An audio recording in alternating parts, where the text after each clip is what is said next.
Okay, so in the last lesson we looked at all these scales right here, and I showed you that the A minor pentatonic scale was a really easy one to learn, and that if we just add a couple notes we can get the E minor scale, and then just relate all of these basically to the E minor scale. And in this lesson we're going to take a look at the half whole diminished scale, the whole tone scale, and the E major scale, and then we'll do a summary of all of them. So let's get into it. Okay, so here's the entire half whole diminished scale all the way up and down the neck, and it looks like a mess, right?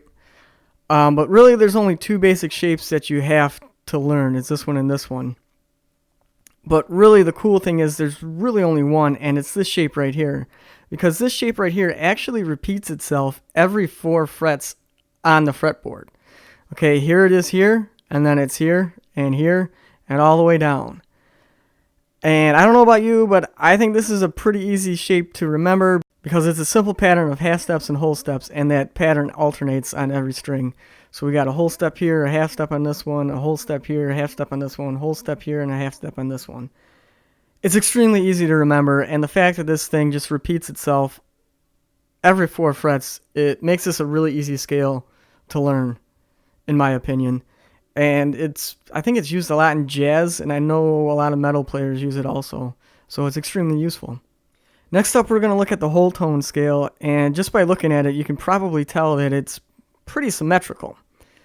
The previous scale was also symmetrical, but I think this one's a little bit more symmetrical. And there's a cool pattern to this one.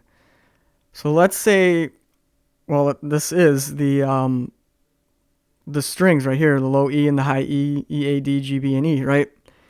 And on our low E string, every note that we play is an even fret number, okay? So we have 2, 4, 6, 2, 4, 6, and so on. And then on the A string, it's every odd one. So 3, 5, 7, 1, 3, 5, 7.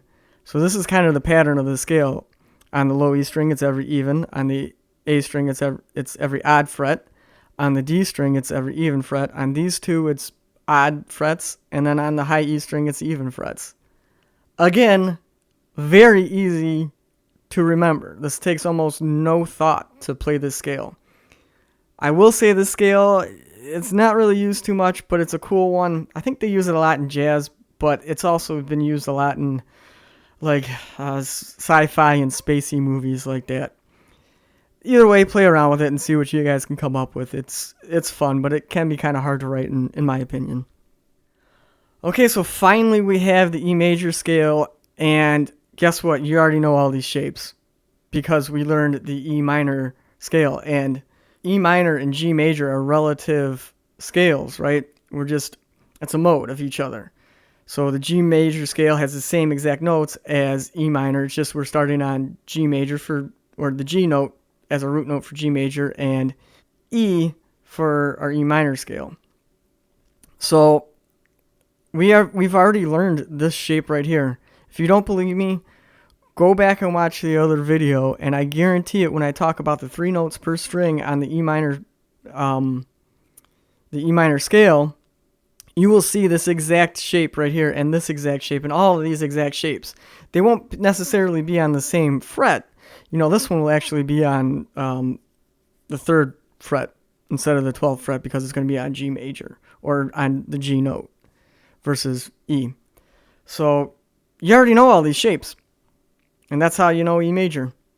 You just have to shift it down to where the root note is. Again, that's easier said than done, but that's all you really have to do. Okay, so let's review again here. We started first with the A minor pentatonic. Why? Because it's very easy. And then we just added the 1 note and we got our A blues scale. And from there we added 2 more notes and we got our E minor scale.